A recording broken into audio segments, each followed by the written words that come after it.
Like you're gonna come in and have nowhere to.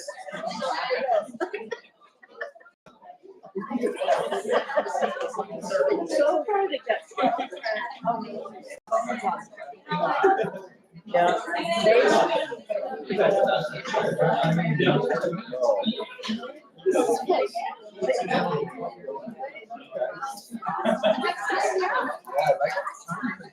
Thank you. Oh, thank you.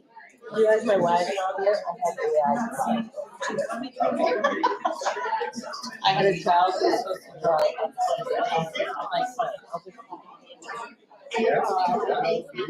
I had to take.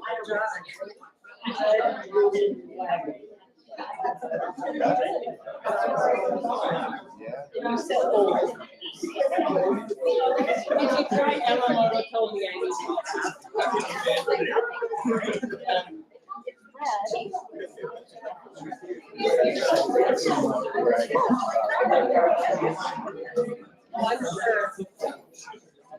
you know what?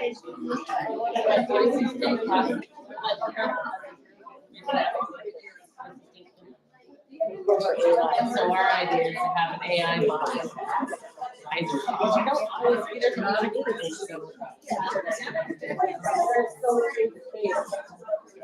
That's every year.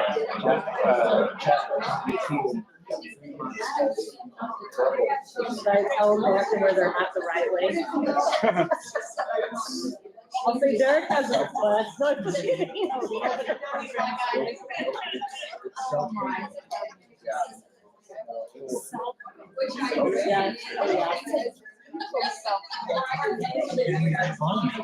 Well, so right?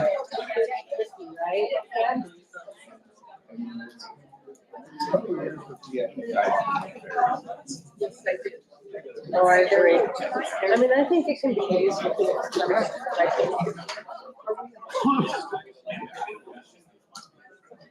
Gina, can you hear us? Can you hear me now? Can you hear us? Okay. We're just talking about AI. Yeah, we're just talking about AI. Harry's good. How are you doing? You're always, you guys know you're not. Yeah. So I was wondering who I'm talking to over here.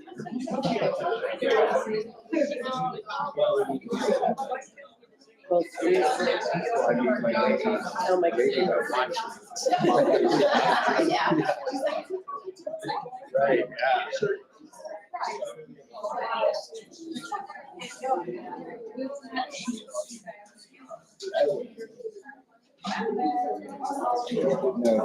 the AI bot that I use is so conversational, like you can bounce ideas. Oh, I do all the time. Like when I'm trying to write a paper and I can't formulate my thoughts, typing, what about this?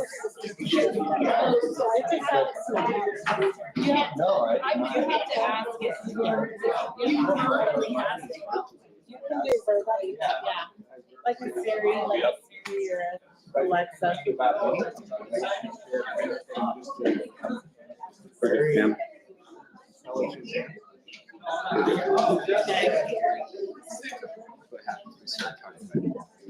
All right, everybody. Thank you for coming. We got a full room tonight. We're gonna stand and do pledge. I pledge allegiance to the flag of the United States of America and to the republic for which it stands, one nation, under God, indivisible, with liberty and justice for all. Oh, what's today? All right. Thank you for coming. Let us start. I would entertain a motion to approve the agenda. I make a motion that we approve the agenda. Second.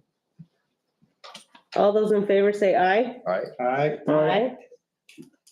And then we're gonna open up for a public hearing. And we will have Barb, are you here, Mrs. Baumgartner? Come on up to the podium. I'm hiding. That's the advantage of being short. Okay, so as you're aware, USDA didn't continue with our free meals a year ago. And we had such a large carryover from during COVID. We did quite successfully, so we didn't have to raise prices last year. But we're at the point that Alicia can attest to it, that, you know, we've been going through the money. The state made sure we made a plan. Otherwise, they were gonna take that money back. We purchased equipment, and buying pans, utensils, that type of thing. Being sure all of our equipment is in working order that we have. So, because they want, USDA wants the student paid prices as close to the free rate that we receive, we need to do something for this year. And so we're requesting a 25% increase, or 25-cent, I'm sorry, increase. And I think Alicia had done a sheet for you. It's up there, Barb, on the screen. Oh, thank you. The only thing we didn't increase was the adult meal price. But from what I'm seeing, next school year, the adult meal price will have to be increased as well. So this is what we're asking. I know 25 cents is kind of a jump, but they normally suggest you do at least 10 cents a year, and we haven't done that in several years. So we hope you'll look at this and realize that we're trying to be sure that we're staying functional and continue getting students fed. We're still having some supply chain issues. Our food costs haven't gone down, even though we're part of the co-op. It's just not coming down, and a lot of it is based on the fact that labor shortages, product shortages. So, to help us do this is what we're asking to do. Barb, Uh-huh. you said USDA Yes. is wanting you to increase? Is that when you say Canyon County has proposed? Is that Canyon County's USDA or? No, that's the USDA regulations for all of the states is Okay, there's a particular tool they give you each school year, because I'm not sure if you realize that I have to fill out paperwork every year to basically apply to continue the program every year. Mhm. And one of them is this tool that you fill in all of the information, and they'll tell you where you should be. I know the last figure I saw, their weighted average was 385. You know, obviously, we're not gonna be close to that for a while. But then it'll keep increasing as USDA and Congress does it, ups the rate of the free reimbursement, so. And the reason for the Canyon County there is just this is the actual notice that was in the paper, and we have to identify that it's Middleton School District in Canyon County. So it's not a Canyon oh, so County. it's the district / Yeah, so Sorry. I just want to make sure that it's clear that the Canyon County doesn't matter to them what Okay. we're doing. I read that wrong. I was separating the district with that, but so the 105% increase, am I reading that right? That it's 100 of the fee charge? Alicia can answer that one. Alicia? Can I answer that? Yes, Yes, please. please. If you notice in the one column, right, kind of the fourth column, and it says percentage of increase. So moving from $2, for example, on student breakfast to $2.25 is a 12.5% increase. Okay, So we're mandated by Idaho code, anytime the fee increase is greater than 5%, we have to go to a public hearing. oh, okay.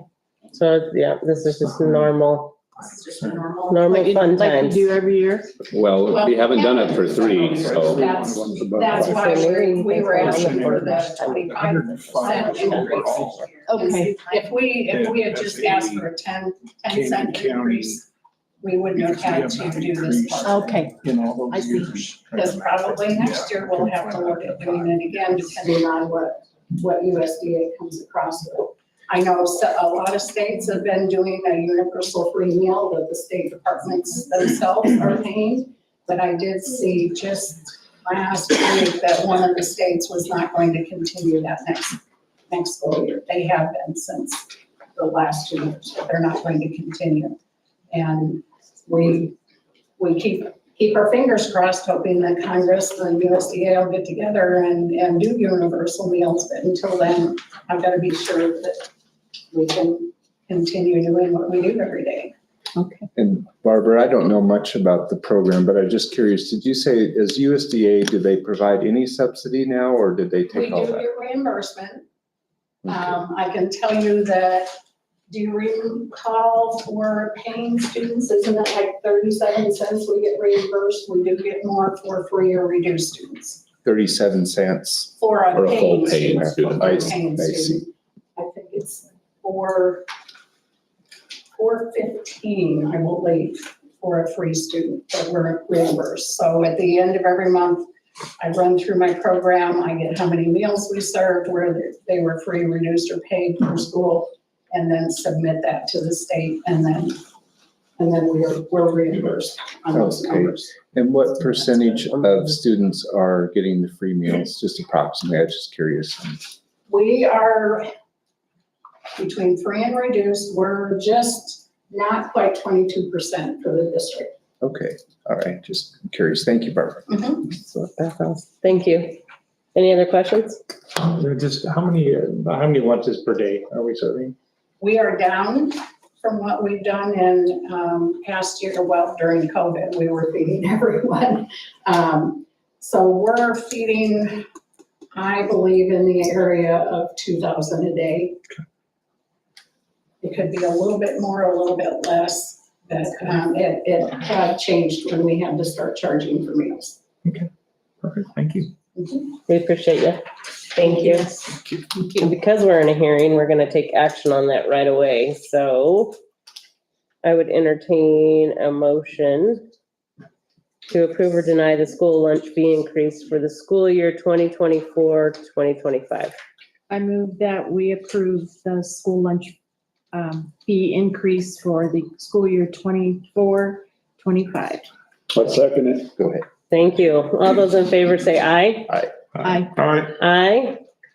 With that, we will close the public hearing and move on to the consent agenda.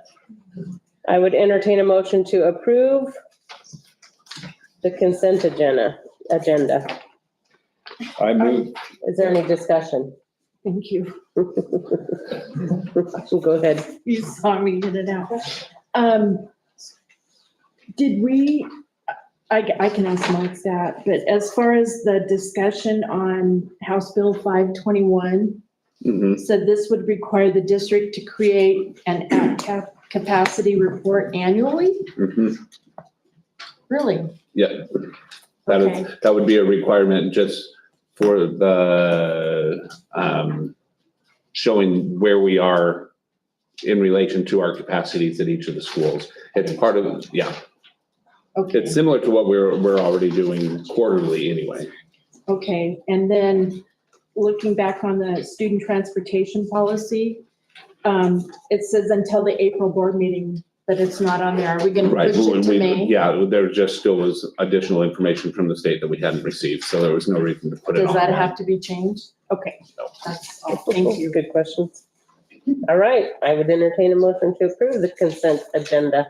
I move that we approve the consent agenda. Second. Thank you. All those in favor say aye. Aye. Aye. All right. Aye. All right, let's move on. We have one signed-in visitor.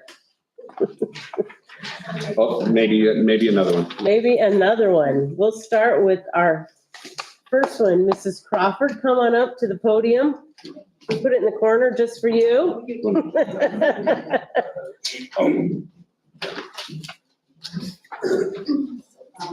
Want me to give my name? Yes, please, just so it's on the record.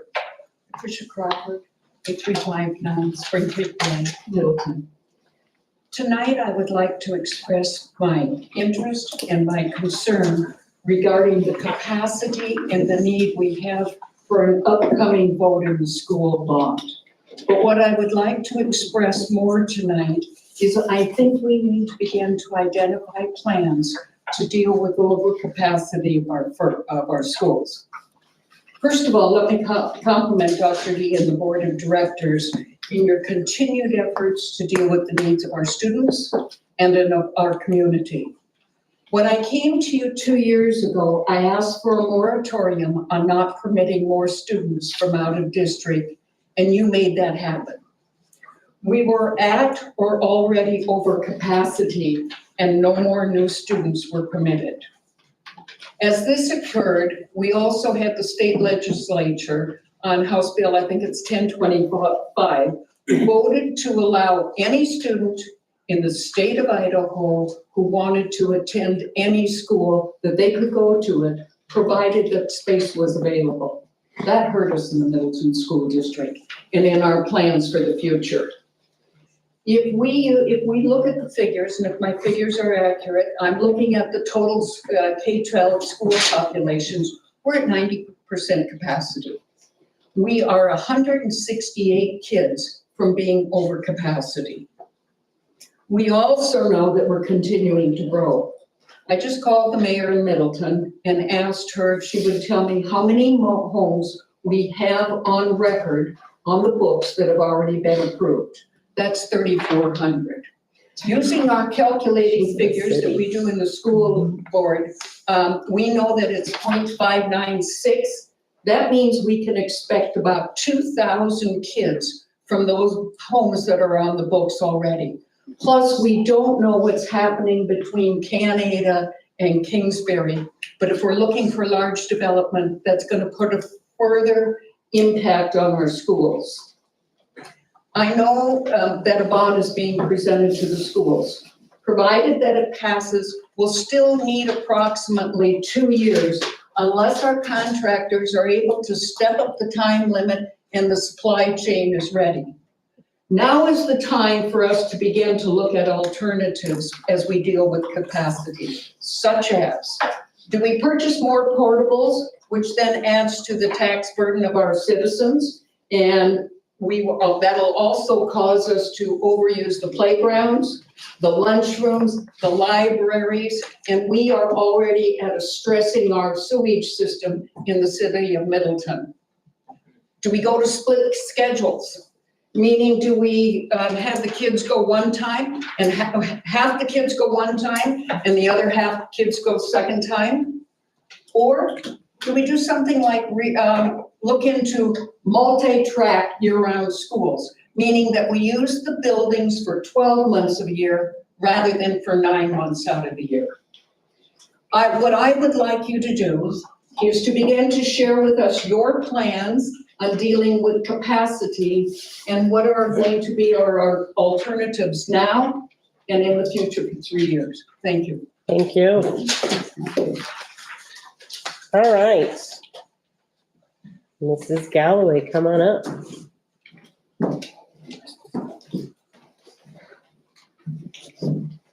Michael Galloway, 8425 Spring Creek Way. You just had a public hearing. What happened to hearing from the public? That's my question. You didn't let us have any input? Nothing. Why are you calling it a public hearing? That's all I got to say. And that is something that we'll have to look That at. is- And if we need to, what we'll have to do is redo that next month. Okay, that's fine. That works. Because we wouldn't be able to adjust the agenda and the hearing without changing things that have been approved in the paper already. Okay, So we would just redo and have another. And have an opportunity. That works. to- Okay. that works. All right, let's move on to this. It's all right. We want cookies later. I'm just kidding. Let's go to discussion item A. We're gonna talk about the special services presentation with Mrs. Nick Snyder. I feel like working in special ed was really hard listening. Well, that's okay. So I'm Whitney Scheck-Snyder, the Director of Special Services. So tonight I wanted to go over just some updates on our numbers for special education, some successes and goals that we have within our programs, and then the same with our GT services as well. So special education by the numbers, as of today, we have 470 students who are accessing special education and related services here in the Middleton School District. The majority of our students are at the elementary level. So we've got 87 students at Purple Sage, 74 at Mill Creek, and 77 at Heights. Middle school students were at 95, with 90 of those being supported within the middle school, and then 5 of those supported through our Middleton Academy Middle School program. Our high school also includes our 18 to 21-year-old program. We have 91 total students. 69 of those are in students who are 9 through 12. 9 of those students are participating in our 18 to 21 program, which allows them to work on those functional transition of life skills to become ready for leaving public education. And then we have 13 students in high school who are supported through the Middleton Academy. And then our early childhood program, which is our program this year at Heights Elementary that supports students ages 3 to 5. We have 30 of those students who are attending preschool, either 2 or 4 half days. And then we have 16 students who are receiving speech and/or language services only, meaning they only come over to the school for their services, and then they leave at the end of their session. So maybe 30 or 60 minutes for each session, and they don't necessarily attend our preschool. Some of our successes for this year, as my first year as director, here in the district, our RISE program, which is our behavior program at Purple Sage Elementary, we're able to provide some specialized support to our students who have the most challenging emotional and social and behavioral needs. So we've worked hard to strengthen that program this year, especially as a new program for our district. And so we've been able to provide support and see some increase in growth in the students who are accessing that program, which is pretty neat. Our preschool program has been incredible this year. The level of collaboration and support that our preschool team has for one another over at Heights is just incredible, with a new program at a new school, with a new director, and new teachers, things like that. A lot of things could have gone kind of haywire, but this team has really come together and made some really, really solid connections with one another and really do what's best for our early childhood students. And then this is something I've actually bragged to other directors around the area, is that our monthly face-to-face training with our special education paraprofessionals, I think is a huge success for our district. It's not something that many districts, if any other districts, provide. That ongoing training and face-to-face. So I've had the opportunity to get to know many of our paraprofessionals, preschool through 21, and provide some pretty specific face-to-face training based on some of the things that they've requested over the year and even as they finished last year's training. So some of the goals that I have kind of as we move into completing this year, moving into next year, thinking about how we can increase our collaboration among teachers who teach in similar settings. So our resource teachers who pull students out of their classroom and provide that support more often than not, wanting them across like the different schools to be able to collaborate, get to know each other, share ideas. Same thing with our like extended resource room, where the students spend the majority of their time in a special education setting more often than not, getting those teachers together. Things like that, just so that they can collaborate more often and start to share some of those ideas and instructional strategies across their schools.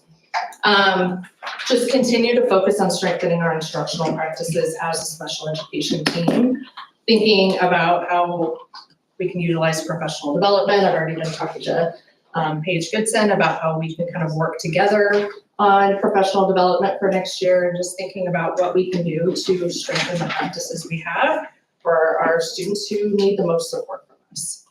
And then expanding parent support. So developing guidance documents, developing resources, figuring out ways that we can better support parents in understanding their role in the special education process and how they can meaningfully participate in decision-making for their students. Even as somebody who's experienced in special education, it's hard for me to sit in a meeting for either of my children, and I don't always remember all my questions and things like that. So thinking about that for parents who may not have that experience and even have less comfort, we want to give them that information so they feel like they're truly a part of their child's education. And then our Gifted and Talented program. So by the numbers, we are supporting kindergarten through second grade students, 86 of those students across the 3 elementary schools and kind of those enrichment activities. Our 3rd through 5th grade students, we're supporting 97 of those individuals across our 3 elementary schools. And then our 6th through 8th grade program at the middle school has also 97 students that are currently being supported through our Gifted and Talented program. Some of our successes, our 4th graders rocked it at the recent Invent Idaho regional competition. We had, and I know we had posted it on our, it had been posted on our Facebook page as well. Middleton students took 1st through 4th place for best overall at regional, which is pretty awesome. We've got some really talented and amazing kids here.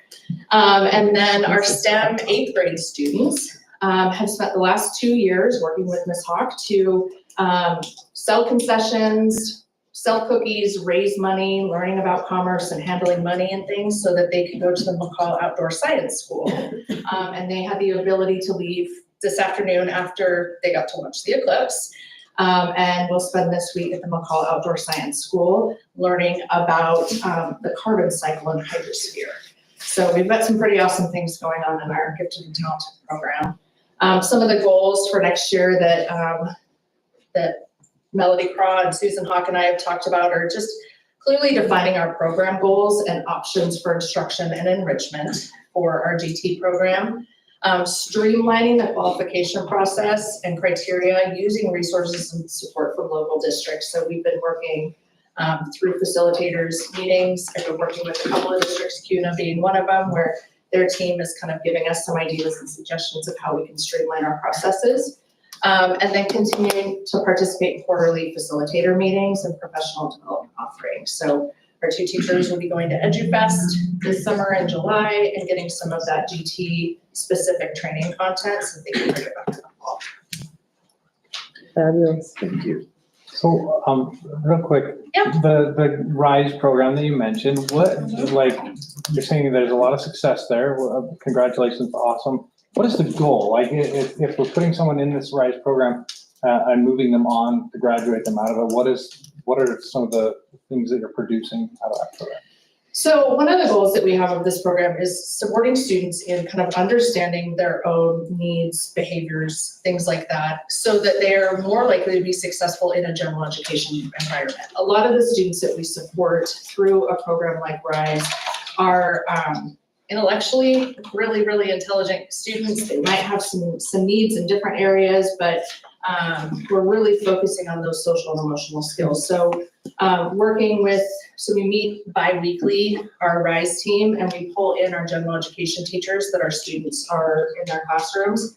And so talking with those teachers about, what are some of the skills that they need or strategies they need to learn so they can be successful in gen ed with less support or no support.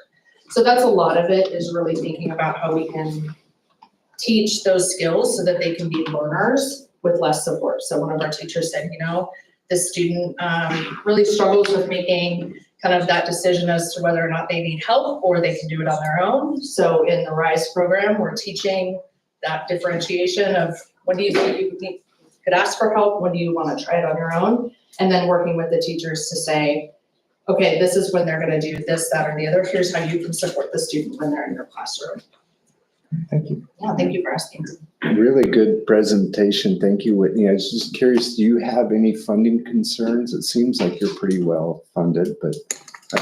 You know, always. So, I know that there was an update from special education directors, on a listserv that we're on recently, that funding, that the federal government is going to increase a little bit of funding, but by the time it makes it down to districts, it's very minimal. We'll do whatever we can. I know that this year the State Department has offered grants, like for the restraint and seclusion training requirements and things like that. So I'm trying to look into those opportunities. We were awarded money for that grant so we could do our CPI training for restraint and seclusion, things like that. So I'm definitely worried each year, but I also have kind of thought about what can we do differently so that we're not having to worry quite as much. Are there other things that we already have access to that maybe we don't need to get new things for? Very good. Thank you. yes, thank you. I appreciate the efforts of collaboration too. Yeah. It's nice to be. And then before I'm done, I wanted to have Melody Craw, our one of our GT facilitators, do a little presentation for you on what's happening in our elementary GT program. Hi, thank you so much for the opportunity to share a little bit about my program. I'm really excited about my job, so stop me if I go over 5 minutes. I got a little carried away making slides. Let's see if we can go ahead and go to the next one. I know that you might just want a little snapshot of some of the students I work with, and it's really exciting to be able to see their many varied talents. I have a kindergartner who's just passionate about algebra, really good at it. I have fifth graders who are publishing their own novels and looking into self-publishing on Amazon, and they've shared their books with me, and they're incredible. So I had the student say, hey, did you know you can get 60% royalties if you self-publish on Amazon? I mean, just really going all out, coding, making games. I mean, just so many varied talents. It's really neat to see. But I think what's really important to me is that a lot of our kids are internalizing service learning. And they're asking questions like, what can I do to make a difference? So I've had kids bring in bags of trash that they cleaned up on the playground, or ask me if they can hang up inspirational quotes in the bathroom. Last year, my fifth graders organized their own leadership project, and I really turned it loose to them. I said, how do you want to make a difference in our community? You guys planned this project. They did everything. They wrote all the letters. They got permission from the principal. They organized a drive with every school. Each school chose different things, so it's pretty exciting to see. Something I emphasize in my classes is that we shouldn't be consumers, we should be creators. So I don't want them just reading the book, I want them writing the book, not just, listening to a podcast, publishing a podcast. We did just last week, we published a podcast to upload to the web where we interviewed the principals on mindset, and the kids interviewed each other, and it was just really powerful, really inspirational. I thought I'd just share just a really brief snapshot of some themes I have going on for each grade level. In fifth grade, our theme is impact. So we're talking a lot about leadership, legacy, how can I make a difference? So our neuroscience mindset unit is one of those units. That's what we coordinated with our mindset podcast. The leadership projects I was talking about, we do things like robotics and debating about AI, all of these things that are up and coming issues that the kids are really excited about. I'll just show you a little quick snapshot. This was our coding drones. We have drones that the kids learn to program on the computer, and they actually programmed and coded them to dance to music. And then water problem solving with me, this is the first year I did this, so yeah, it's a lot to figure out, but let's play a few seconds and you can see their little synchronized dance.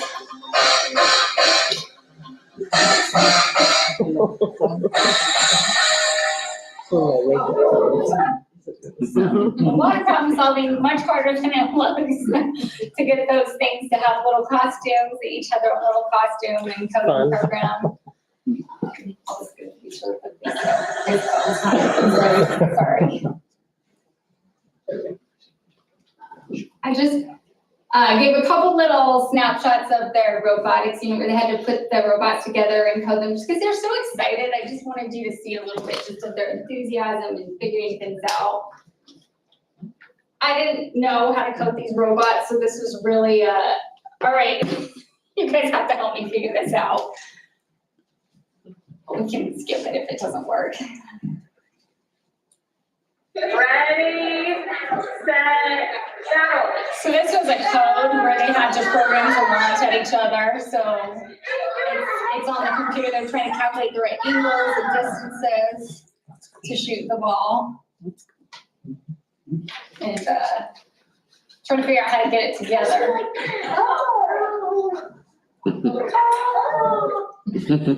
I just love it.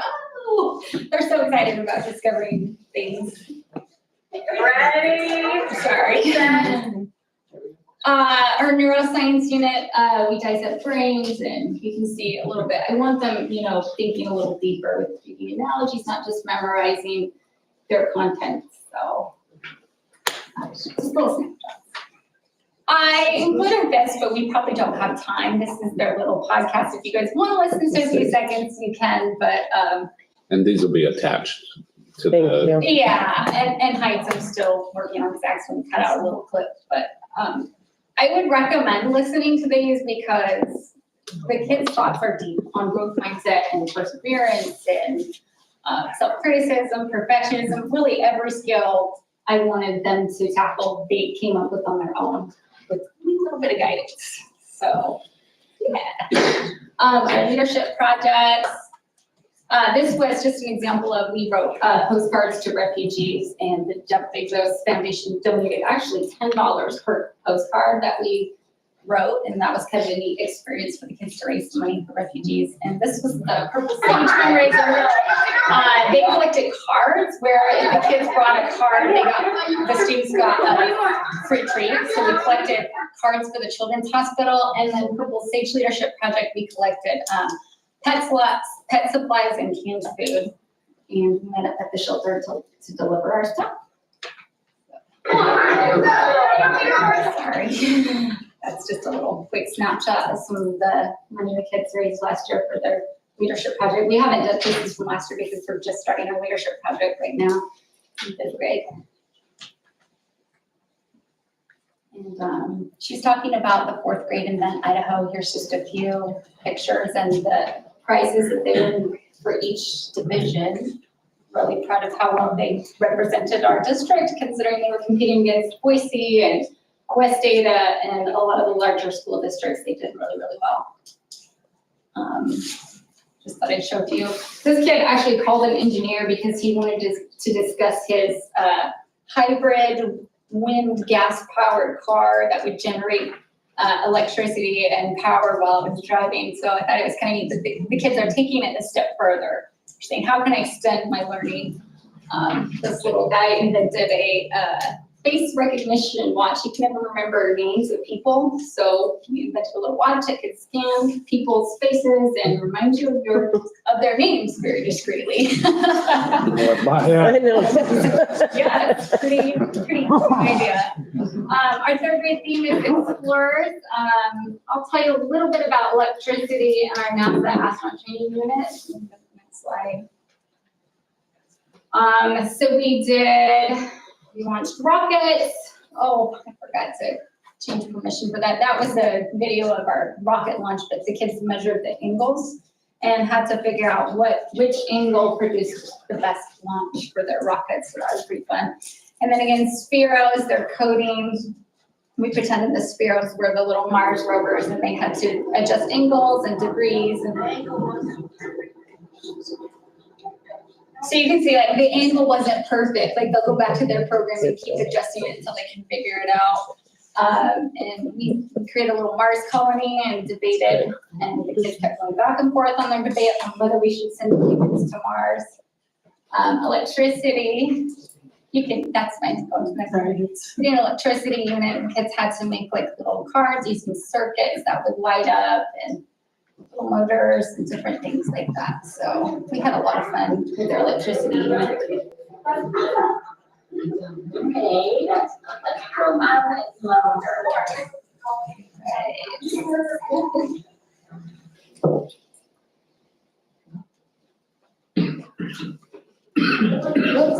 Sorry. Just doing some little math slides. You can see the kids are working on the concepts in 3rd and 4th grade. That one is 5th grade. We did the Pythagorean theorem with our skate park. We had to calculate the ramp and make their own skate park. And 2nd grade, we did Wonders of the World. We had the kids produce a movie on pirates. This is our little ancient Egypt report. They did little scrolls inside their pyramids that had all of their research. I don't want to take too long, so I won't talk about it too much.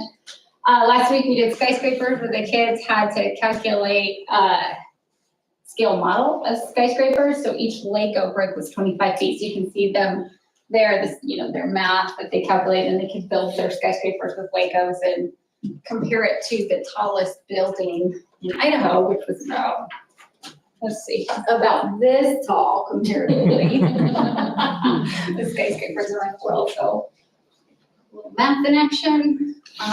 And then kindergarten. You guys get, critical thinking and problem solving is actually in 1st grade. You can see like some of the higher level discussions that we have with the kids. This is an activity on revision, where they had to give each other feedback and continue to get better. So you could see their 1st draft, 2nd, 3rd, and 4th draft, and all of their projects were similarly impressive, where we could see their growth from critically thinking about their work and improving. So a lot of fun in all of the grades.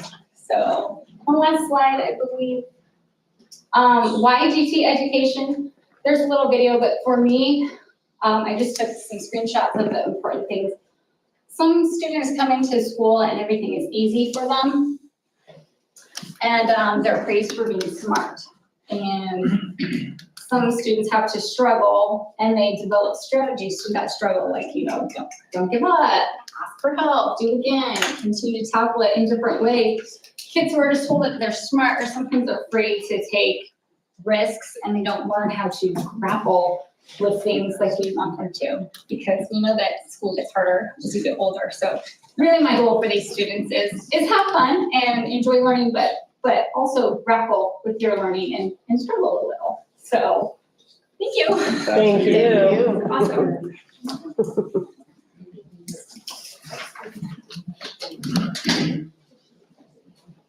We appreciate both of you. Thank you very much.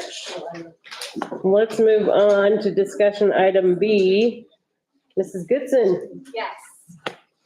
Mine is not, probably, it does not have any videos that go with it. Melody, you might have some people who right next to you who would like to offer some activity job. You're doing a great job. Direct writing assessment. So I want to talk through that data. So we do a direct writing assessment, grades 5 through 8. And it is school-wide, right? So we do a pre and a post. So in the fall, we do a pre-assessment, and in the spring, we do a post-assessment. Grade 5, we work through in between some of our SIC districts. So we partner with Emmett and CUNA, Nampa School District, and we come together and we work collectively on those. So you'll see our fall scoring and our spring scoring for those students. So when you're looking at meeting or exceeding, from 10% to 17%, when we're looking at limited, from 29 down to 19. There are ways to get a no score if we're off topic, if we don't even address the prompt. We utilize the same writing rubric that is used on the ISAT. So it really gives us an opportunity to be able to look at how our students are doing with writing, because with iReady, we're not assessing writing skills, we're assessing reading skills. And on the ISAT, they're assessed with both. So when we look at 6th grade, going from meeting or exceeding at 24% to 44% in the spring assessment. What's developing? I've not yet mastered it. Okay. Like there's certain areas where the student is showing progress, but is not yet quite developed enough for that particular grade level.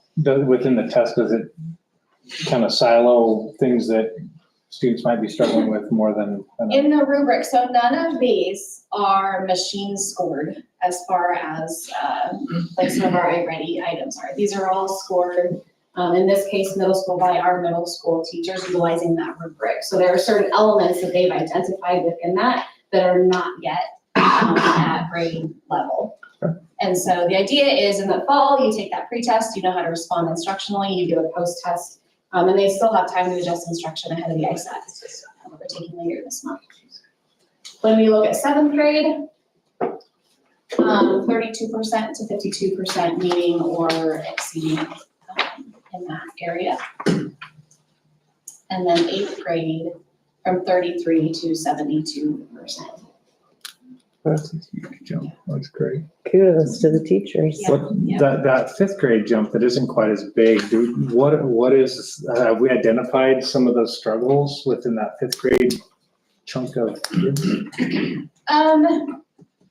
Yes and no. We've got to look at the two ways in which it's scored. So 5th grade is scored all SIC. So you've got a different kind of inter-rater reliability than when it's scored kind of by your own grade level team in that component on that end.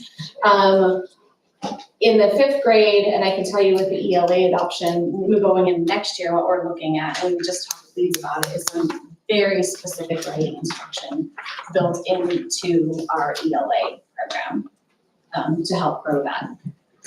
Yeah. Do individual teachers, are they able to see what their individual students and where they're struggling and not, I mean, where they're doing well and? Yeah. Okay. They are, absolutely. They get the rubrics back, they get the scores back. Our middle school teachers even wanted to make some adjustments from the pre to the post and the way we gave the feedback to students so that it could be more meaningful to the student. Are there any questions over that? Right from me. Thank you. Thank you. Thanks. Where are we at? Okay. Will you just go ahead and stay right up there and go on to discussion item C? Perfect. So in working with the high school and looking for some ways to provide more opportunities to our advanced students, the high school would like to add some more College Board Advanced Placement courses. Currently, we offer 2 courses, and that's government and U.S. history that those students can do. The high school surveyed students and parents to determine, what their desire was in increasing those advanced opportunities for our students. And so these are the courses that came back that the high school would like to add for next year. This is not replacing the dual credit offerings that we provide to our students. It's an additional opportunity for them. So looking at AP English, pre-AP English,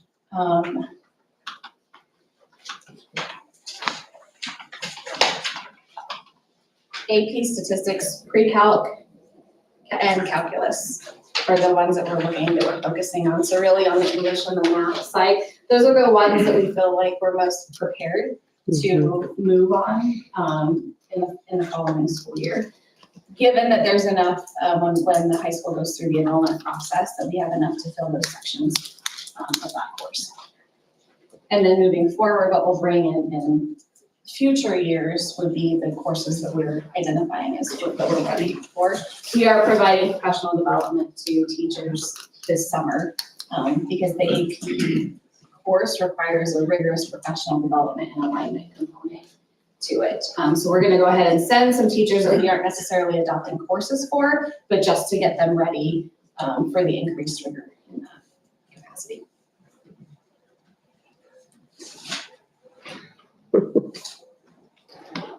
And you're not gonna go over the next portion, like the pros and cons? No, I just wanted People can look at that. I mean, I wanted to provide the context. No, thank you. In case you or parents had questions. We felt that it was really important to delineate what is dual credit and what is AP.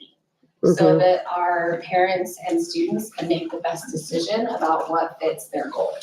Both of AP, both would get you credits, yes, but one is a little more solid and transferable. The other is, one is more likely to, yes. Depends on where you go to college. gotcha. So, thank you. It's good to have more choices. Yeah. Appreciate Thank that. All right. All right, let's go on to discussion item D. Okay, so one of the things that we need to, as a board, I need from the board is some direction on a date to start planning in terms of the next time that we would go to our patrons for a bond for our new elementary school. There were the House Bill 521 removed the August date as a possibility, so that the August and March dates aren't available. So you have November and May. And then working with ESI and LKB, we were able to put up a schedule. Can you bring that schedule up to the screen? And Nathan Nethers and Amber Benacher from ESI and LKB are here tonight as well to talk a little bit about the schedule and how it's put together. Essentially, though, as you look at November 2024 bond scenario and a May 2025 bond scenario, you see that the walk-in day for new students is roughly the same. Just because the one would end up being completed in a end of February, beginning of March, which it would not be my recommendation to move students into a new school that late into a school year. And so what you're looking at is about the same walk-in date for both, whether we ran it in November or March. Nathan and Amber, is there anything you'd like to add or share in regards to how we've developed this schedule and things that the board should be thinking of?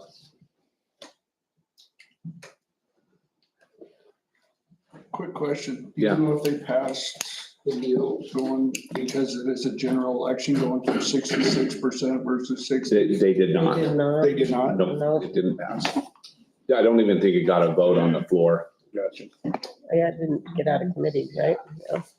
No, as he indicated, I mean, both scenarios really are aiming to get you in fall of 27. With the May of 25 bond scenario, it does, the construction completion versus move-in date is substantially closer. As in the first scenario, you've got roughly 6 months. In the second scenario, you've got a matter of a few weeks. So that's something to contemplate as far as getting you folks in your new school and everything else. And obviously, all the construction durations and permitting and everything else are all the same between the two. And really, that's about it. Like you said, we did this all collaboratively in conjunction with LKB. Amber, anything else to add? Just giving me an opportunity to speak.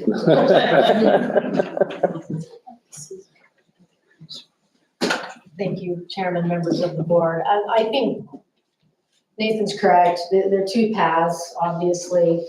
What we complete now through the summer to hit a November election, in my opinion, is compressed tightly, just because you have all expressed interest to really dive into that preliminary design, pre-programming, identifying the goals that the district is really trying to focus on for the design of the new facility. So looking at a November election, we would be doing a tremendous amount of work over the summer, which is difficult with your administrative teams, and then just engaging in the community. So I think there is areas that we can shorten up both of these schedules, not only on the design side and potentially on the review side. But we did want to give you the option to look at both of these. And, I know historically, and this is something that you do need to discuss as a board, a November bond election, historically in the state of Idaho, is extremely difficult. So that needs to come into the decision making. So we wanted to be able to outline that. There's a lot of factors. As far as Nathan and I are concerned from the design and construction perspective, we can make either one work. There's probably more of a discussion that needs to occur on what your community would accept and what is the most logical date to choose. Well, and you have years and years of experience doing this, and especially where this November is a hotly contested presidential election. My feeling is whatever we present or advertise or whatever is just going to get lost in the noise this hotly contested election. So I mean, is that your opinion too? That's Absolutely, 100%. I mean, you're gonna see a lot on that November election. Not only do you have a presidential, but there's gonna be multiple ballot issues that are gonna be on that. And, you know, the voter is already very focused, and it's difficult to identify what's most important in a November election to that particular voter. And so oftentimes, if you can, you know, try to make it as clean as possible as far as what you're asking that voter, that's when you do see the best results. less choices, less issues. Correct. They're going to the polls with an understanding of exactly what they're there to vote for, and not being lost on multiple asks at the, you know, the ballot box. Gotcha. And so, anything else, Amber or Nathan? Thank you. Thank you. So, my recommendation, would be to look at that May date, simply because when it gives us more time to get out to the community, get information to the community, work through. We've got things that we're starting here this spring, but if we were gonna do something in November, we'd have to have it all set for September. Because that's when we've got to have an estimated price and everything that we're gonna be looking at. That doesn't give us, with 2 months of those being summertime months, just makes it hard to get those. Possible, yes.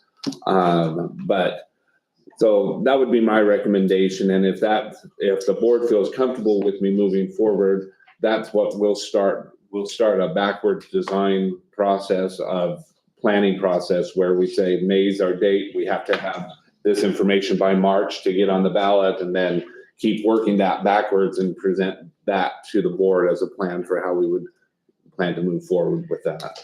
And have teachers indicated this problem where they only have a couple of weeks to move in a new school? Is that really an issue for teachers? That's something that we haven't spoken of with our teachers, but we've got a committee that's going to have those teachers on it. That's starting this week. That we could also include in that conversation. Because that's really the only difference as far as how much lead time do teachers have. And I'll just, if it's all right, I'll just ask Nathan and Amber, in your experience, as you look at those, those ribbon cutting days, is that after everything's been moved in? Or is that the building's finished and then we're gonna hand it off and you can start moving desk, furniture, those kind of things in? How does that typically work in schools that you've worked with before? It's, the ribbon cut is typically after you guys are moved in, it's ready to go. Okay, So perfect. it's not that terribly tight. No, in terms of moving them in, all of their things would be moved in. Okay, gotcha. Right, yeah. Yeah, it's your experience as a teacher. That's why I asked her, I'm like, what do you think? Well, yeah, moving in is you have to move your room. Mhm. So the planning aspect of that is Right. something that really needs to be, do we know the Well, and location at this point? no, we don't have that. Okay. But what we would have is, I'm sorry, Derek, go ahead and I'll. No, I'm just saying though, if you really look at it, by the end of construction, before move-in date, still 4.5 months. Okay, Right. going to ribbon cutting and everything else, you're talking almost 5 months. So it's not like they're moving, the building's gonna be done and in 2 weeks, they gotta get all their desks and chairs in. Yeah. So, there Well, seems like It there's, says finish 8/4 though. Yeah, 8/4, Well- but then first day of school is supposedly the 16th. Yeah. So We'll just, that year, they can go to school on Fridays. Well, and one of the things that I've seen done before in terms of the logistics and preparing for instance, when, I'm trying to think of the example, when Madison School District moved into their new high school, I was over in that part of the country at the time. And they actually, all the teachers, before they left in the spring, they knew who was moving. ahead of time. All those teachers put everything together in their room. They had it all packed up and it was all ready to go before they left for the summer. so that the maintenance and grounds could, throughout the summer, be moving those and staging those, working together with the construction manager. And so there's ways to have that logistically put in place where, and honestly, and I think this would be a fantastic way to do it. I've seen communities come together where it becomes a volunteer day that the community comes in to try and to help move all those things in, where it just puts a lot of hands, where it just takes a lot of people to move box after box after box after box. And you can get, I saw that whole Madison High School within, and that was a very large high school, moved in within a day and a half. But it does take some definite planning and logistics to make sure that that gets taken care of. And what percentage of these teachers will be brand new teachers that we'll be adding, do you think? It will only come from the teachers that are new elementary teachers that we would have been hiring that year to meet the growth or to replace teachers that were leaving that would be brand new. Because when we look at this, what will happen, there'll be a rezoning of all of our elementary schools. And so you're gonna see possibly teachers from all of the schools moving around to accommodate for those new zones that are developed. Gotcha. Yeah. Any other questions? And that's where the location's gonna have a huge Right, factor correct. in how that works. Correct. Comfortable. I mean, we got a year and a half to 2 years to even start committees and planning and all that stuff with those logistics. I think we'll be fine. I'll take some time off work. Well, and if you're comfortable with a May date, what I'll do is I'll start producing that backwards planning from that May. Can you kind of have that for the next meeting? And have that for the next meeting so that you can take a look and make sure that you feel comfortable moving Then forward. people we can start. Yep.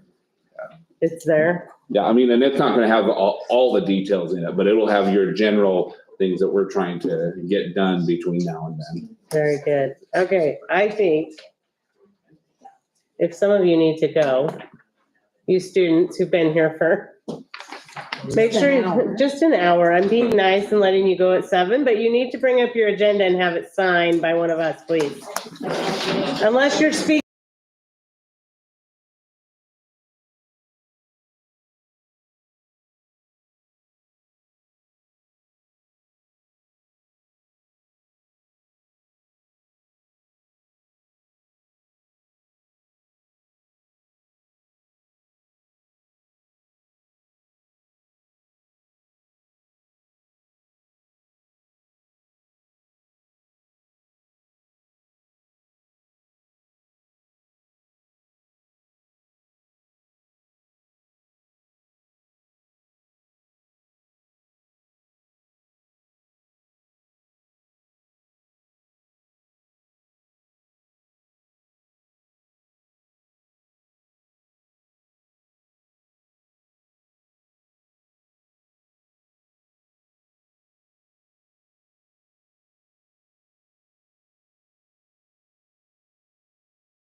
It's blue now. Yep, sorry. The next thing, I just wanted to give an update on where we're at with contracts with LKV and ESI. The LKV, we have received a proposal. We sent that to our attorneys. Our attorneys have given us some things that we turned back to LKV. They have gotten us their responses to those now, and now we're just heading it back to the attorneys. So we will have that ready for you in May after the attorneys have looked at all of that. With ESI, we want to get LKVs done first anyway, but then with ESI, we've got a contract that's laid out with some of the deadlines, because there's some pieces in there that you would normally see in the contract, but we won't be able to know until certain design Yeah, that makes decisions are sense. made. And so we'll get you that, after we've gone through and identified the things we can, we'll get you that contract with those pieces, included, as best we can for that next meeting as well. But they've been, both LKB and ESI have been working with us to get those put together as quickly as we can, but, just takes everybody time to make those, corrections and move them from one place to the other. Any questions or anything that came up from your reviews of those preliminary documents on those? Okay. So that's all I have on that. Perfect. Thank you. Let's move on to discussion item F, discussion of elementary school tours. Okay, so as part of the design process, one of the things we're going to do is take a tour of a number of different elementary schools. And what we have, LKV has lined up the following on this Wednesday, April 10th, we'll be visiting Pleasant View Elementary School in West Ada, Valley View Elementary School in Boise School District, Amity Elementary School, which is part of Boise School District. We'll go to those three as a start to help our committees looking at the design of have some opportunities to see what other schools might look like. That would be something that any of the board members could attend. We'll have, if there's going to be more than two, we just have to put a notice of quorum so that the community knows that while you'll be going together, there won't be decisions necessarily being made. So if you wanted to give us that information tonight before we left, we can make sure Gina gets the quorum notice. But then we have three teachers, one from each building, the principal from each of those buildings, myself, Mrs. Pennington, Whitney from representing special education needs, and Bill Bass, our maintenance director, will all be going on those tours as well. So You'll be in one vehicle? yeah, we're gonna take our van that we've got, so we'll. If I can get a tractor driver. So I figured it would be a stipulation for you. yes, those will be And Dirk too. Sorry. starting at 8 o'clock, and so we'll leave here at 7:30. Okay, otherwise I'll have to plant wheat all day. It's all good. And then there is, after that, we'll come back to the office here with that team that's available and debrief, and Amber will lead us through some of the questions that we need to be looking at and thinking about as we start our design process. Okay. Amber, anything else we should make note of with those tours? I think the only thing I would add is we picked three of our most recent schools that we've done. Amity's probably the oldest. It's been open now for 5 years. But the three of them are very unique designs. One's a two-story solution, the other a single story, and they range in size. So it's meant to kind of, show what we've done recently and compare, especially with the Boise district, one's a two-story, one's a single story, very, very different designs from each other, all relating to site issues, curriculum-focused, pieces. And so it'll just be, I think, a good kind of overview and give that administrative team kind of a first look. Nothing starts a discussion more than, eyes on things, so. Thank you. All right. Are we good there? Yep. All right. Let's move on to discussion item G. Mrs. Krantz. Good evening. Attached within your simple packet we currently have an engagement letter with Quest CPAs to do our annual audit. This is a 2-year renewal.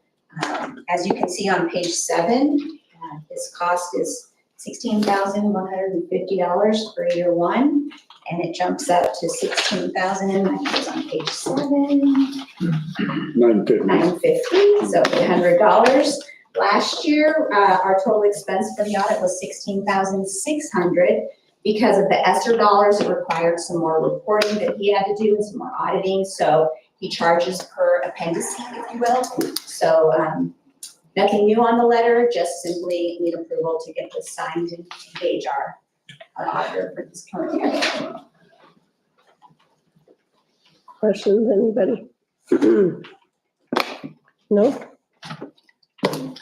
Yes? Sounds good. No, yeah, You paused. It's I okay. know.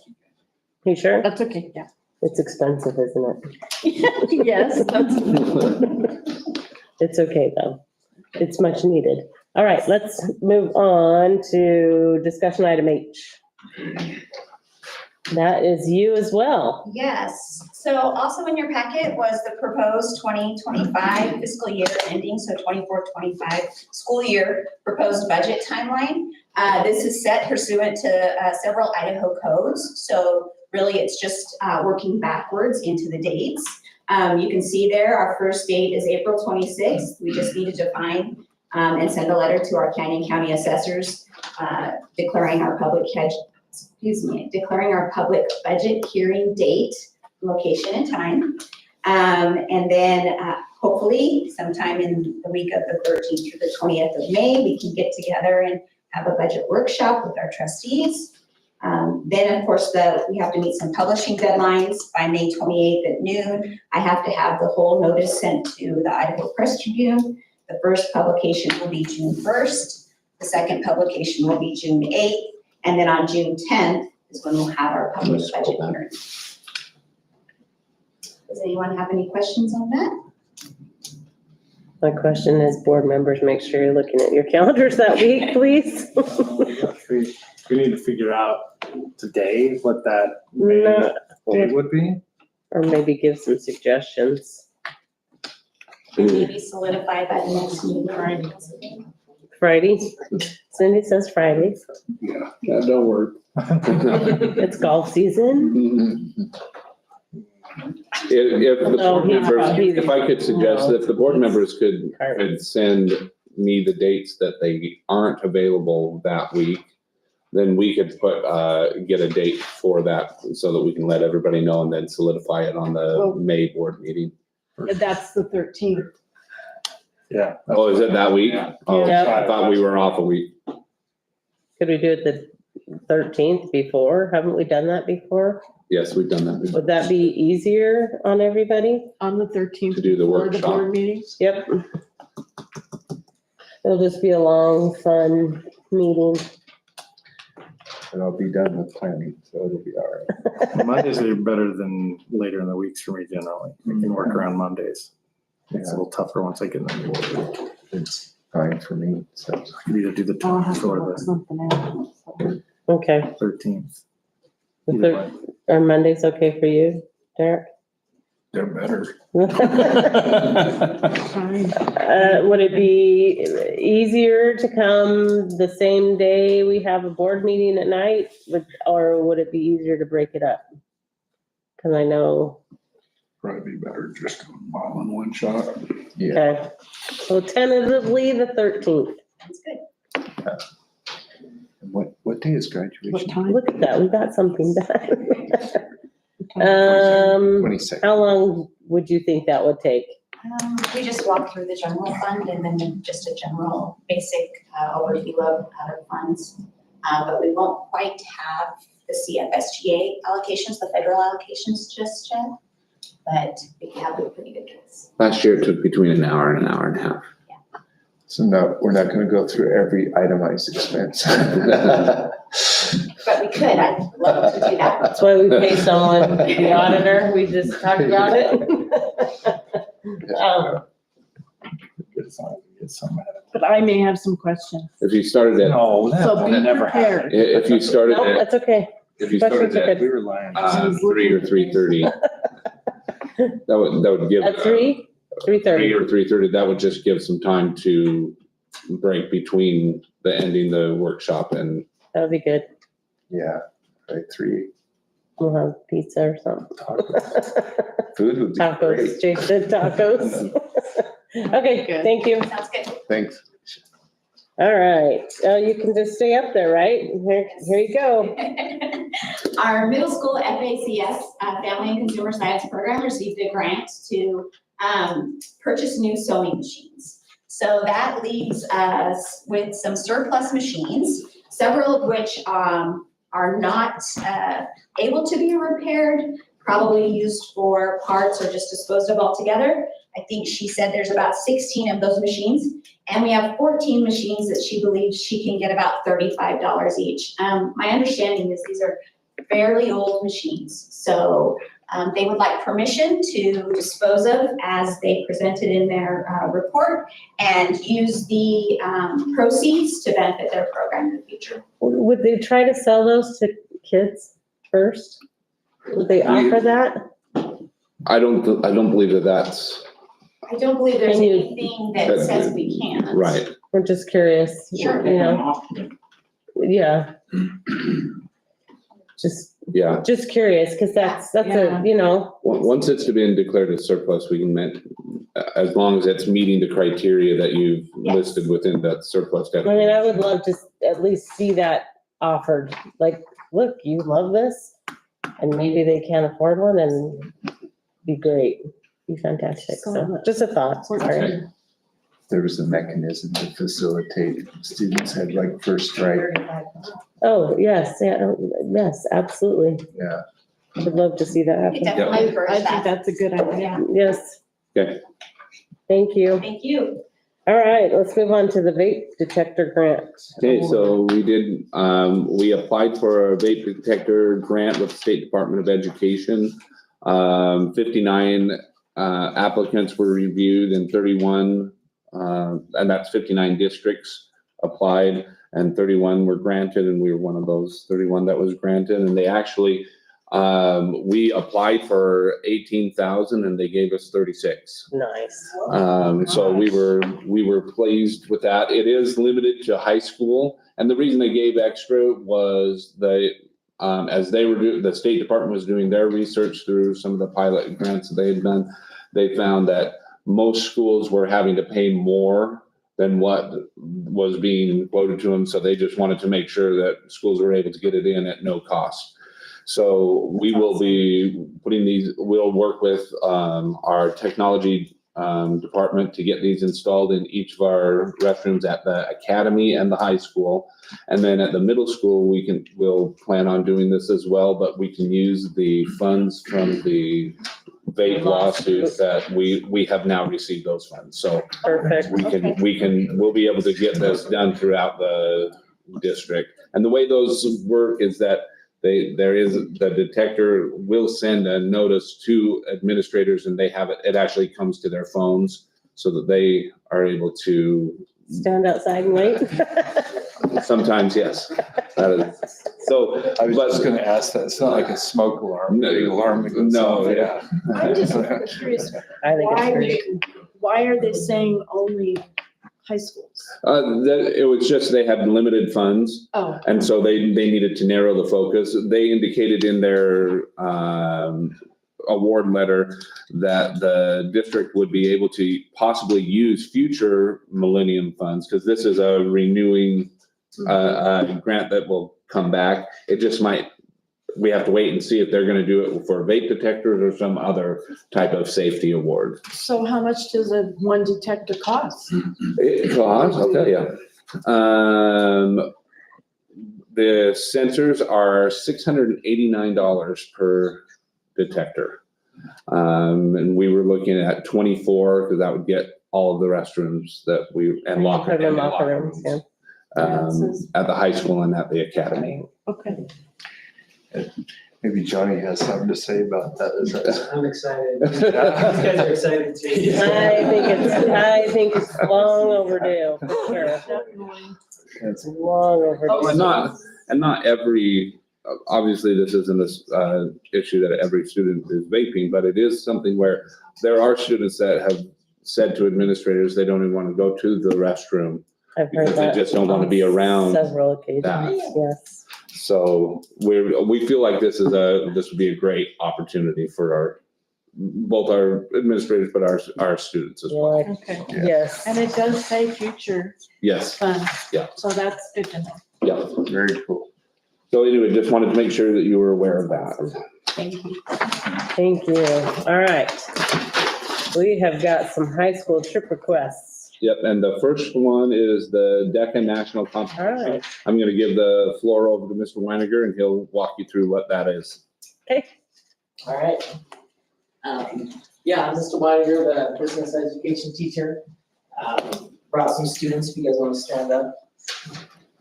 Were you guys gonna like do a demonstration for us? Just kidding. So I'm gonna have Wyatt, who's our president, tell you, report on our last year's trip to Orlando, so you know what we did. Oh, yeah. Yeah. You can go to the stand. So yeah, last year's trip, it was really fun. We went down to Orlando, and the first day you take a big test. It encompasses all the things. I took a marketing test personally, so it's like all the different things that encompass marketing. And they take you into a room, you sit with a bunch of people. I mean, one of the things I really appreciated about it, I really had a lot of fun, was meeting all these new people, because it's people from all across the world. And so you just sit down in this room with the people doing your similar events, who are really driven to win just like you are. And so it's really fun and cool to meet all these different people who are driven to do the same things. And after you take the test, you get about a day or so. You can go around in California. This year it'll be, we went around in Orlando last year. And the next day, it's all events. So whether you're doing a role play or a written, my partner and I, Christian, do a written event. So the next day we will go in for a written event. We will get our times. We have a name tag that has our times on it. And we'll go in and we will go to our certain time spot. And then we'll go present to the judges our event. And after that's done, we pretty much get a day for them to score that. And then there's callbacks. So if you win your events, or if you place in the top 5, I believe it is, they'll call you back so they can do it again. They can use your event again. And they can really make sure they have solidified that top 1, 2, and 3. And it's a great experience for all kids. I mean, meeting all these new people from all these different places was personally very inspiring and amazing for me. I mean, it's really it's very inspiring to me to be able to see all these other people who have the same interests and goals in me as I do in life and for their future. So it's one of the greatest things I've ever taken part in personally. I mean, honestly, it's driven me to do great things for my future, and it's such a great experience. Thank you. Thank you. Awesome, thank you. Thank you, Wyatt. Yeah, so this year's, our trip is to Anaheim, California. And we have 9 students, so Christian and Wyatt will be presenting. Christian, you want to tell them what you're presenting?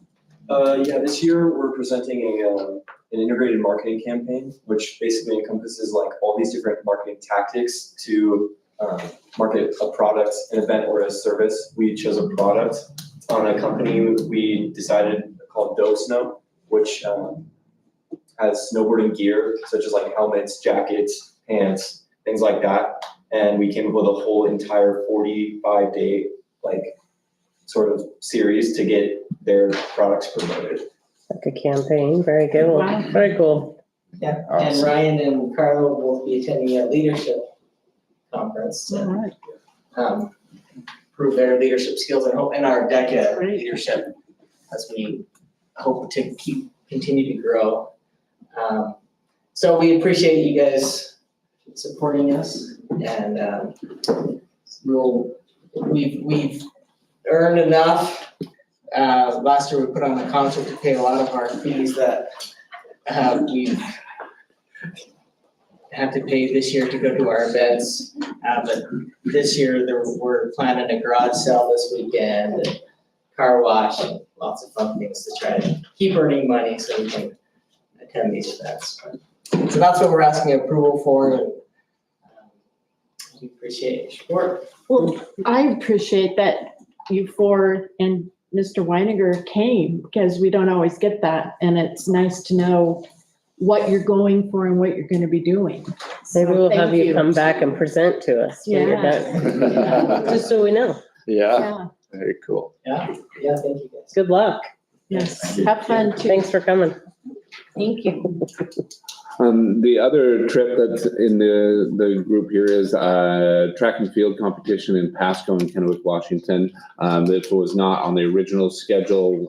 It's just one that they found that they had an opportunity to go and compete against larger schools in a higher level of competition.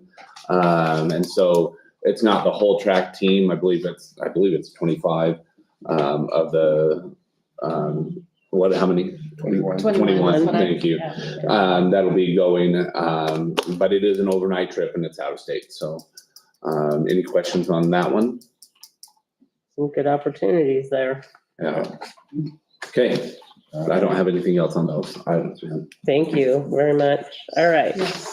Let's move to discussion item L.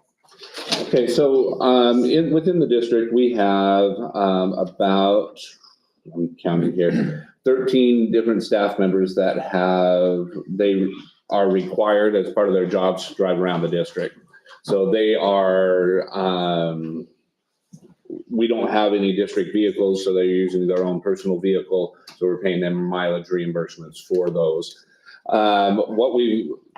Up to this, the stipends we've calculated out for the full year. And so the stipends come out to about $12,950. And then what we've paid in additional mileage for those that do some of that driving but don't have a stipend attached to their what they're doing. We paid $9,296 for a total of $22,246. And it'll be a little bit more just for a couple of the additional mileages that aren't part of that reimbursement. Our feeling is that let's just say that we were to get 5 cars at the state auction. And you're typically looking at the state auction, $5,000 to $12,000 for a vehicle. It's been used quite a bit, but has more life left in it. Typically, if you're just driving around, I mean, these would not be necessarily going long trips. It's driving back and forth between schools and things like that. We feel like let's just say the lifespan of those vehicles was 5 years, so we could keep them going. If you look at how much we've spent over 1 year, extend that over 5 years, got about $100,000 that's being spent on mileage that we could shrink quite a bit if we were to look at purchasing vehicles for the district, that they would drive their own vehicle to school, and then if they're going back and forth, they would use that district vehicle instead. And so even with the gas and maintenance of those vehicles, we felt there would be some significant cost savings if we were to look at making that transition over the next several years. And so not looking necessarily at buying all those vehicles at once, but as a vehicle comes available, we purchase that vehicle and then we pull some of those stipends off so that we can start moving into that direction of having vehicles here that the staff then use those rather than their own vehicles. So do we have enough staff to be able to maintain those cars in that sort of situation? Right. So what we would be looking at, 5 to 6 vehicles that should be able to meet most of those needs.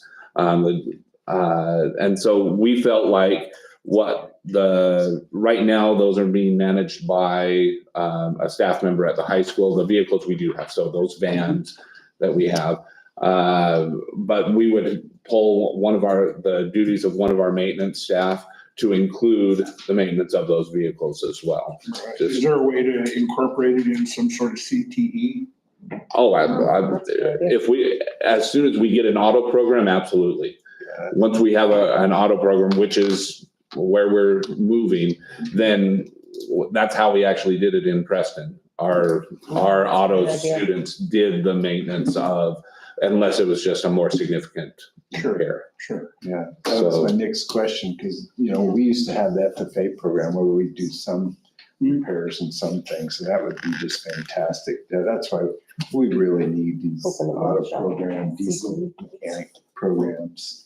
So that's what we're proposing, and if it's something that you feel like we just didn't want to put all the work in if there was some serious reservations about moving that direction.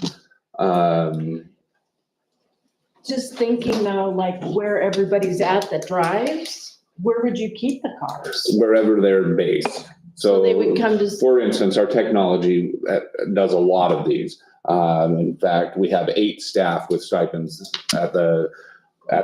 so their station and their offices are at the high school. So we would leave the vehicles that the technology department is using at the high school. If we're looking at our instructional specialists, we might be doing that over at our, over here at the middle school.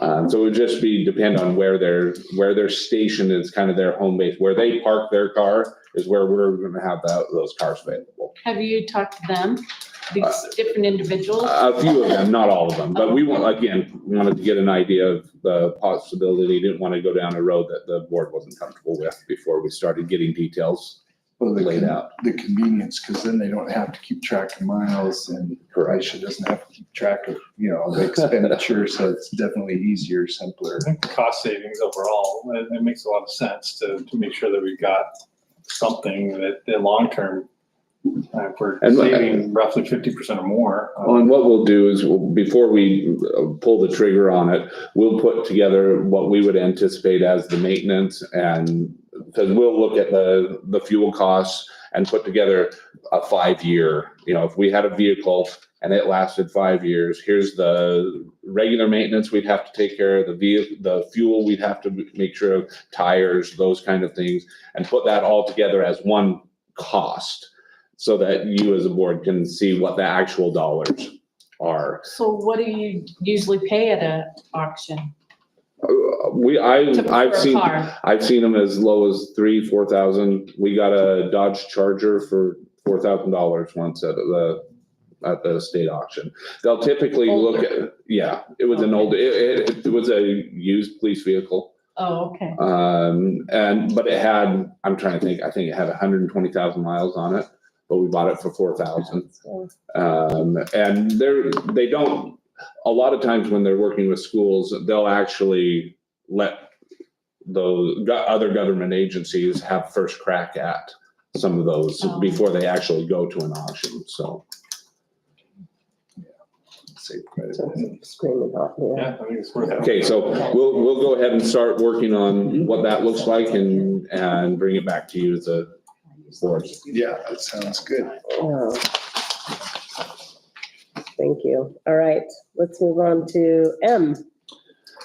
Okay, so the Office of Civil Rights there was a complaint lodged against the school district from the Office of Civil Rights in regards to our website and the accessibility of the website.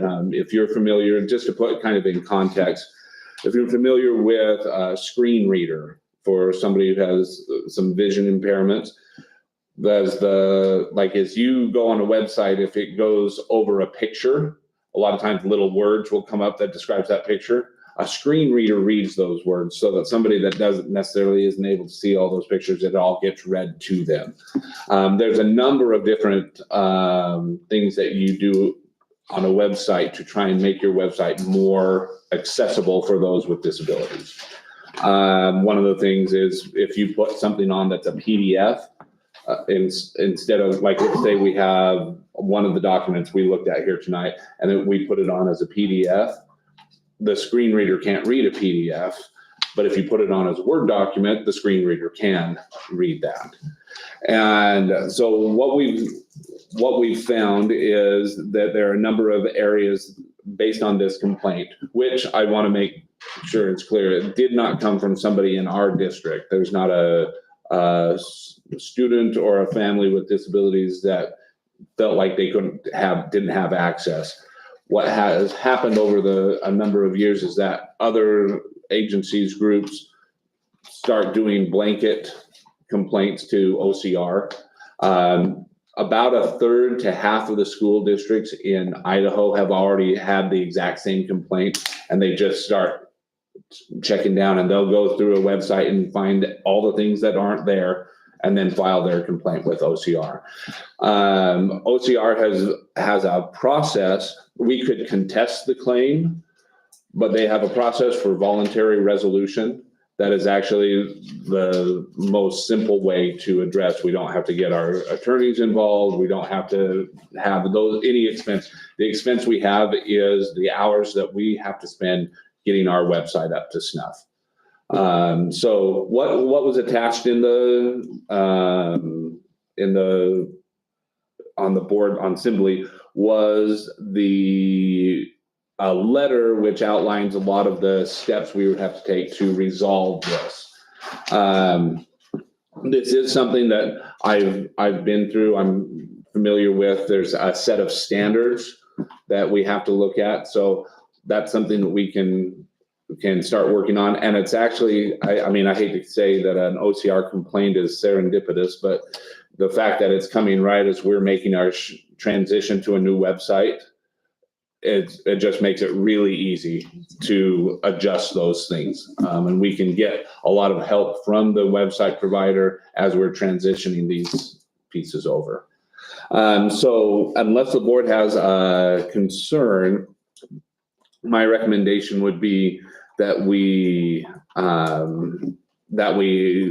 through that voluntary resolution rather than contesting the process. And then if there's something that comes up as we're walking through this resolution process, they have timelines within that resolution process, but those timelines are very flexible. If we are doing our due diligence to correct, OCR has been, in my experience, has been very understanding of the situation that we're in and is there to help. There are a number of free services that OCR provides because this has happened to so many school districts throughout the United States. OCR has actually a division just to deal with these complaints. And so they've done it a lot and they're ready to provide a number of resources for us. So the resolution that you see is a draft resolution.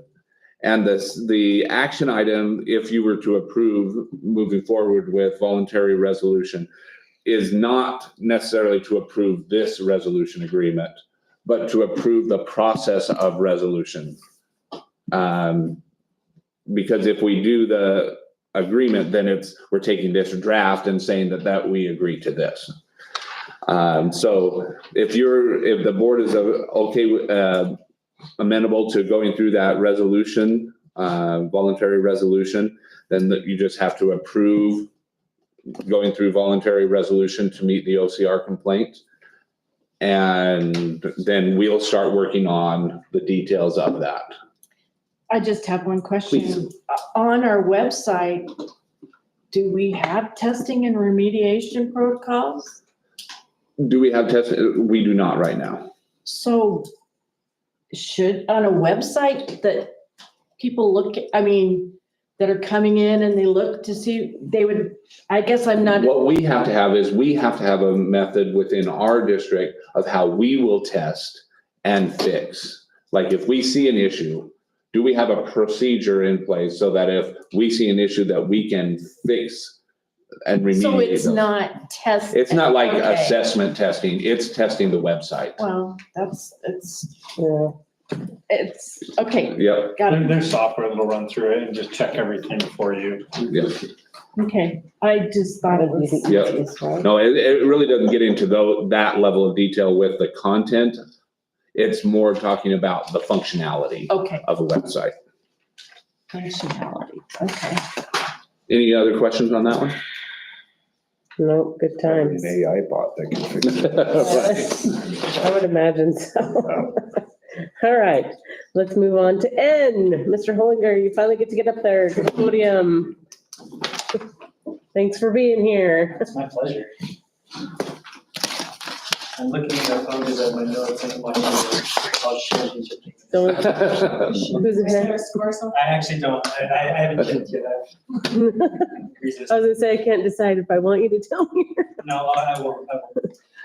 Yeah, but I am talking about athletics a little bit. So we would like to get a group together. We're calling it Athletic Coalition, MHS Athletic Coalition. Essentially, it's bringing a group together. The objective for this group would be to create a more positive environment around Middleton athletic programs. And hopefully help us avoid this cycle of forcing the coach out, which hurts our reputation, which makes it more difficult to bring good coaches in. And so maybe we bring not the best coach in again and we force that person out, and this cycle just keeps perpetuating. So we'd like to get a group of parents together, coaches, administrators, potentially board members, possibly even some students. And we'll go through a process of one, looking through our athletic handbook. I've been reviewing it more lately. It's not bad. There's not a ton of revamping that needs to happen, but I think it's often ignored. Kind of the processes that the athletic handbook says to go through. Even by myself, like as a new principal, I realized, wow, there's some things that I should have done differently this year. If I would have just been following the handbook as I should have, we could have potentially avoided some issues. So that was a learning experience for me as well. But I'd like that group to go through the handbook to just really be aware of it.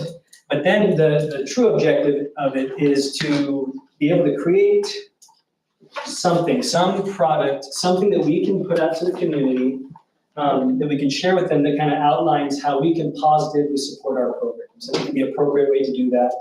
I don't know exactly what that looks like yet, if it's some sort of parent pledge or some sort of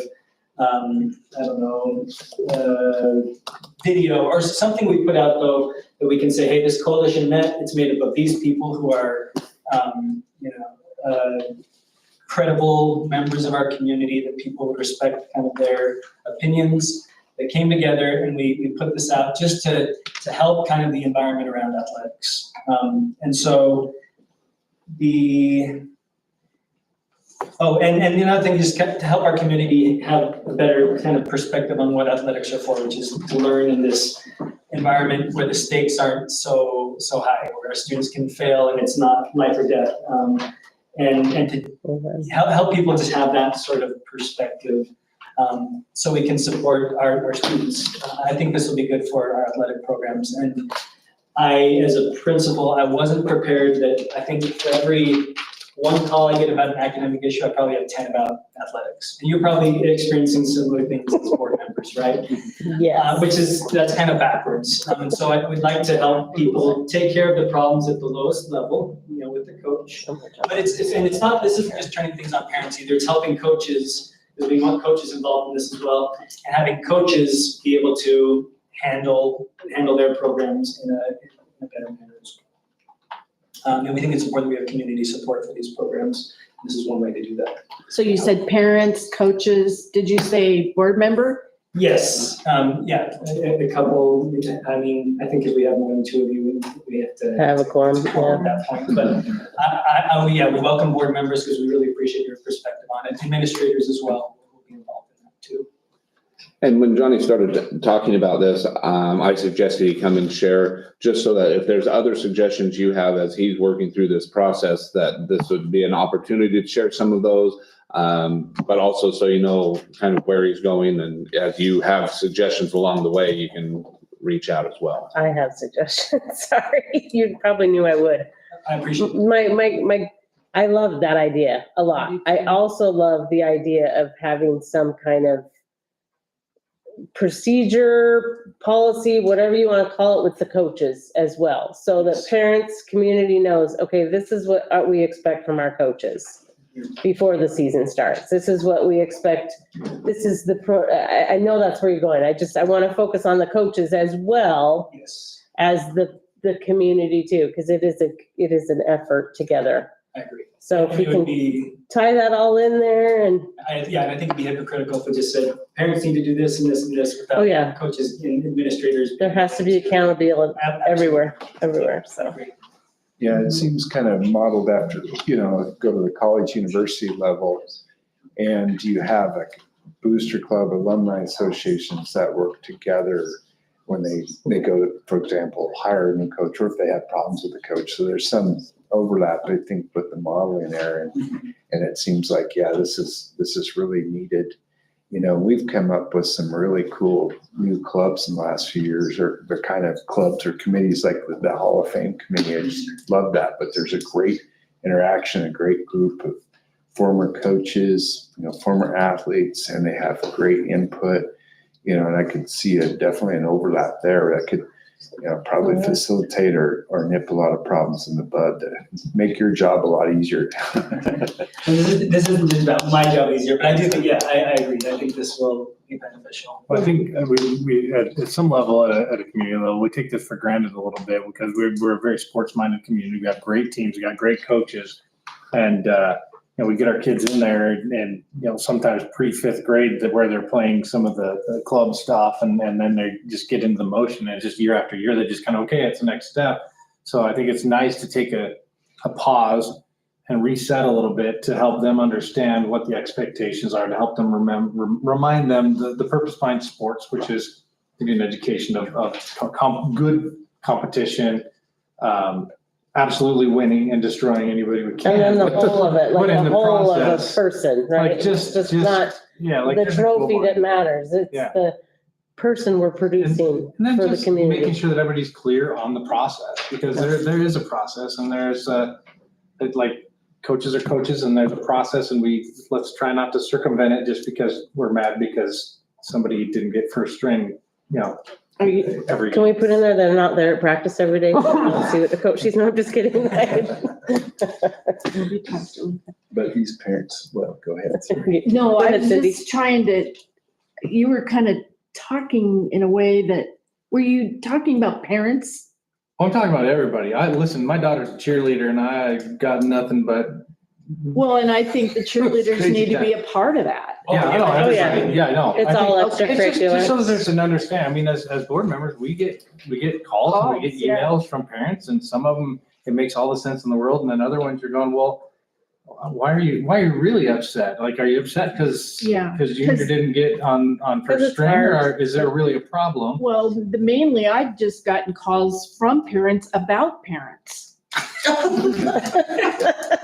Yeah. So There is some I think there truth needs to to be that. some code of conduct Mhm. that the parents on this committee come up with, or that whole group comes up with. So it isn't just the athletics, Yeah. and the kids and the coaches. Just I the think it community, needs, like yeah. you said, the whole. Mhm. Well, I see that you have a mechanism where you have, irate parents can, go and voice their problem. They want people to hear their problems to a group that's not just, so they're not Maybe just not a going group. right to the coach or the principal or whoever. Yeah, or us, whatever, but there's some sort of group that they can be heard at. It's not that it's not that we don't care. It's just that there's a process, and if we can follow a process and at least have something to reference back that's super clear. I always, I've had families and family members in different levels of distress in marriage, and every time somebody kind of wavers off track and dealing with something like a divorce, it's always like, hey, you know what? Go back to the paperwork that the courts made, right? So. Not that we're divorcing our sports teams, but, as you're struggling, like at the bottom level, I'm not like, start there, start at the paperwork, start at the process, and then if that doesn't work, then we move up. It's a great idea. Or a way to facilitate communication. Yeah. Yeah, and whatever we can do to help out. Yeah, one way you could probably help out is just, and we're brainstorming community members. I was in the community, so I have, my circle is always so big. So if you have names of community members, That'd be great. parents at the high school, do you think that have, a good perspective on these sorts of things? We'd love those names. We won't necessarily have all of them. It's been my experience with these sorts of committees. If we get too many people, then it's not productive enough. So we have to keep it fairly small. We're thinking 5 or so parents, 5 or so coaches, administrators that we're involved in, et cetera. And would you consider like a retired coach that could just basically deal with some of these irate parents? Yeah, I think a retired coach would be good if it's the right individual. We also want to get some of our current coaches, those that are highly thought of, They're different. that can also help affect the culture of our coaches in the program, because there are some things we'll probably be asking of coaches as well. Well, I think I want to make sure it's clear that we're not necessarily creating a body to make decisions Right. on individual cases as much as A a suggestion. group that comes together to help create the structure around it, that then our current administrators, coaches can can enforce and keep working through. So you're updating the athletic handbook. Updating the athletic handbook and making sure all those processes are put in place. Okay. And then if there are other suggestions that come from this committee, we can look at putting those kind of things. So I think it's a way, we need to come up with I don't know if a novel, but yeah, maybe a novel way of to create a communicating the handbook. culture. Yes. Yes. Yeah, what we're looking for to our community, because like the handbook's there, like it's on the website, it's referenced in often the coaches' meetings, Andy brings it up constantly, but like I said, even I wasn't like following it like I should have been. So people just aren't always aware of things. So there's an education piece that I'm hoping this group can help educate our community. We need a marketer. I might get some of these kids to come and market. That'd be great. Yeah, Well, thank you. I think it's fabulous. So. I do too. If you'd like to be involved, just reach out to me. Like I said, we'll be reaching out to people in the next week or so to get that. I'd like to have that group meet together before the end of the school year and have something going forward into the summer and into next school year. That's perfect. Sounds good. Thank you. Thank you. All right. I don't know how we got O, but that's okay. We're here. Here we are. So we've been working with the Greater Middleton Parks and Rec Department, and over the last 2 or 3 years, they've been operating on a month-to-month, essentially lease. And what they're requesting is to have some kind of lease agreement that allows them to have a little bit more security in terms of some of their programming. It's hard. They've said it's hard to get some of their programs to come in if they don't have something that says they can be there for the next year. And so as we sat down and had some initial conversations with the Greater Middleton Parks and Rec, the idea came that we would re-look at the lease agreement that we had, but do it on a revolving basis where they have rather than say, we're going to give you 10 years or 15 years or anything like that, but that we look at a 2-year revolving lease agreement that just gets evaluated every year, just to make sure. And it doesn't have to be a full reformatting. It's just, do we still feel comfortable looking at this? And that just gives them, like, let's say that we had that revolving, and then as a district, we felt like there was a different plan that we needed to look at for all of this property. Then, I mean, those kind of things develop over years, not within months. And so we could say, you know, we're looking at this, maybe it doesn't get renewed next, let's say 2 years from now, it doesn't get renewed. Well, all of a sudden they just have one more year, but that gives them a lot of lead time. But it also allows us to keep, until there's some other avenue that we look at for that property, the rec center can continue to use it. The city continues, the patrons within our community still get to benefit from those programs that are happening there.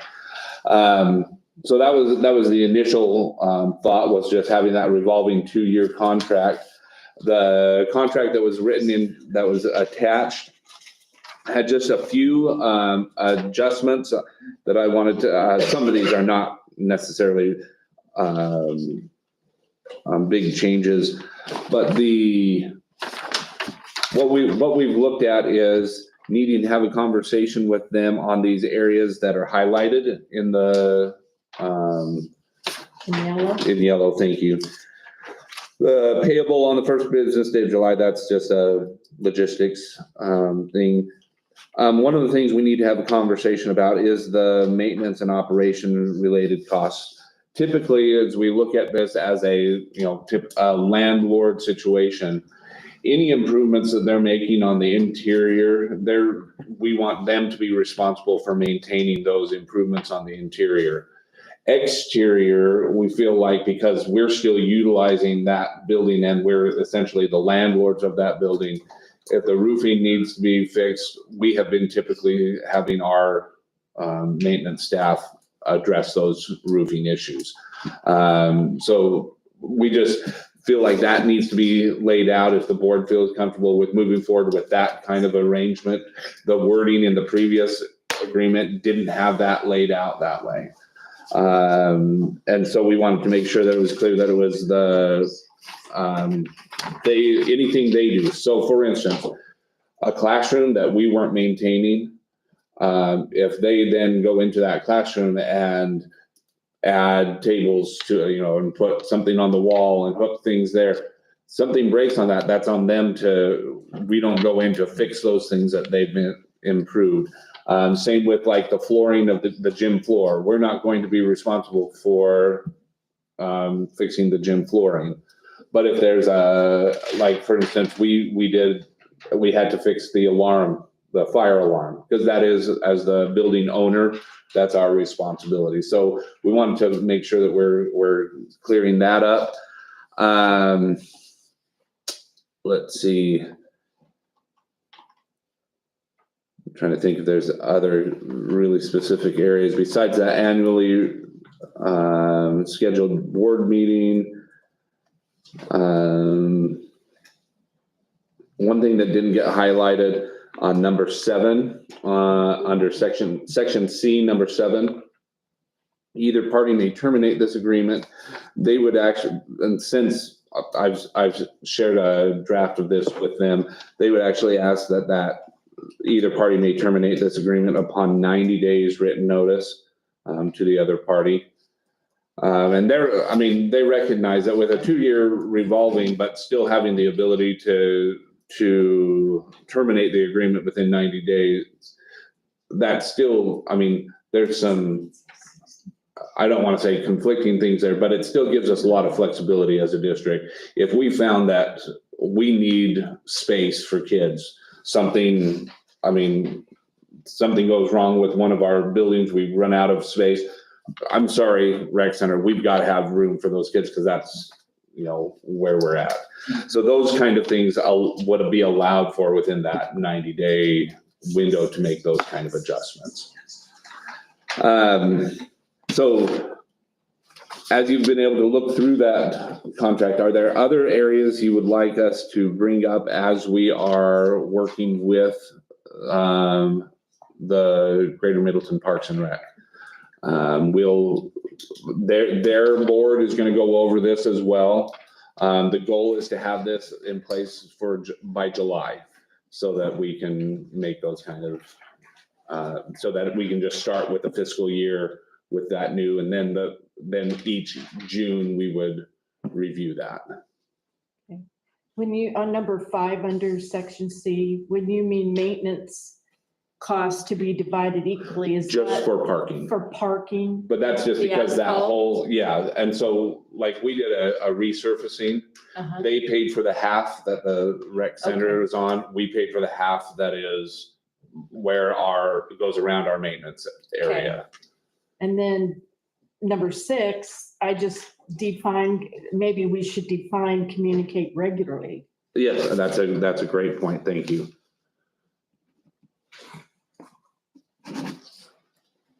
Any other thoughts or suggestions? So, of course, if anything catastrophic happens, the district has insurance. And they Yes, pay. yeah, and that's one of the reasons we, when we look at like the fire alarm system, we have to go in and get that fixed, because that would be an essential part of our insurance, is that we're taking care of those kind of things. Or if the roof goes in. Yes. Now, of course, you're talking about a 90-year-old building. Right. I was gonna say, actually, I had PE in there. Any other suggestions on this contract? So we'll keep working with GMPR and get you a finalized copy. Perfect, thank you. My dad. All right, we're here to policy, Lisa. So, policy 510, family medical leave, no further suggestions to that. I would suggest that we move it to a 3rd reading, just so we can ensure we give employees that 60-day timeframe to know of the adjustment that we're putting forward. And so what is stricken out in red, but then also what's added in red is the only change we would make to that policy. Questions on that one? And then 5260, abused and neglected child reporting. Really, it's just making sure we change that sentence. And so what we're suggesting is just striking that out. That would be the only adjustment we made to that, and that's to ensure that employees know they have to mandatorily report themselves. They can't just report to an administrator, but they have to report to health and welfare themselves. And your suggestion is to move that as well to the third read, or? This one we could actually adopt now if you guys are comfortable with that. I don't see the need to move this to a third reading unless there's other suggestions you have or changes you'd like to make to that. And Cindy, I know you got a question. Well, I know I read it, but I'm trying to find it. It says that the district will, I mean, for teachers, especially new teachers coming in, to understand this. Oh, to train. Training on it. Yes, and that's something that we're working with. As soon as we have a firm policy, we've already got places for that instruction for our principals. The principals are asking to be able to do that within their buildings. Okay, So that would be, we train the principals, principals train the teachers. okay. For some reason, I thought I read somewhere that it's at the superintendent shall review with staff, so that'd be the administration, the legal Yep. requirements concerning. Yep, and that's when I go to the principals, then they have that responsibility to disseminate that to the rest of the staff. So they're not just gonna go here, No, read no, this. No, it's a discussion in a staff Okay. meeting. Okay, the other one on that abandon, it's just, it says failure of the parent to maintain, and then you say his child. Should it say his, her, his, her? We should say There. There. Yeah, they must not have caught that in the update, but I will change that, Cindy, so let me. yeah, Because it should just say- says parent, and I would think it should say parents, but sometimes it's only one parent. It would be parent with the parentheses S. Yes. Okay, So I can make those two changes to that definition as well. okay, Is that something we can pass with? May not even be a caveats, parent, or- that could be a guardian. It could. Yeah, that's Yeah, right, so it could be a it's a guardian, Parent and or that's guardian. true. it could be a foster. I can Slash. do Parent. / guardian, yep. So do you want to bring that back then with those changes, or do we approve? I'm happy to with bring it that back with caveat? those changes there. We are okay to continue to move forward with the training we need to do, even if we bring this back in May. So I have no Okay. issue to bring this back. Okay. Third reading, that way you can try it on, yeah. So which reading would that be then? Third reading. Yeah. So both of these, we could just say that we were gonna move them both forward to third readings. So I would entertain a motion with that, if anyone doesn't have any questions. Are you good? Thank you. So I would entertain a motion to move those policies to a third reading.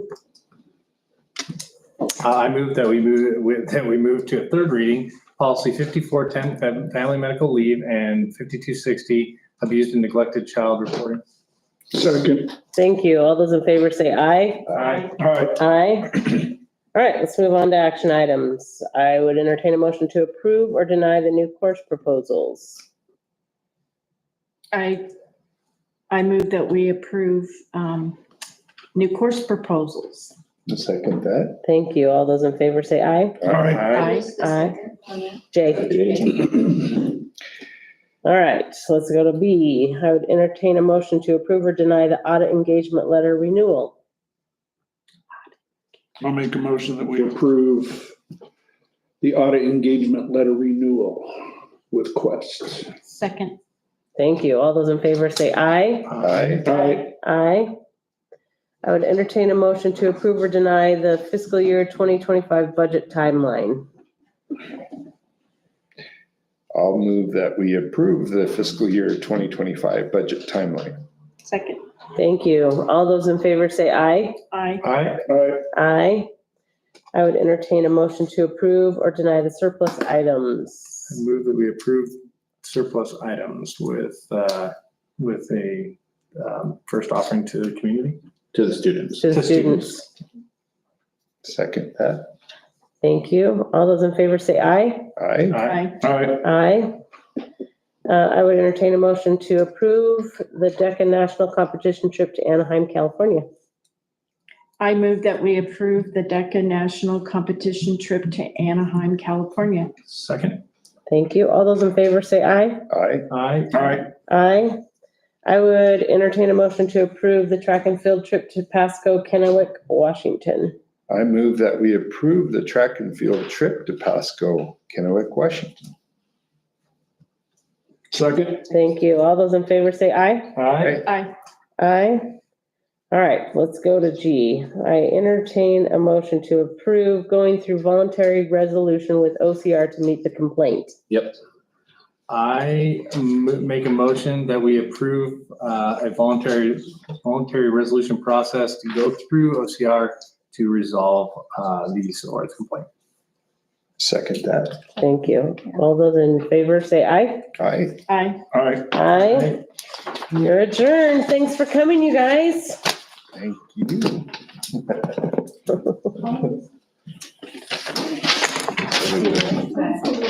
This isn't. You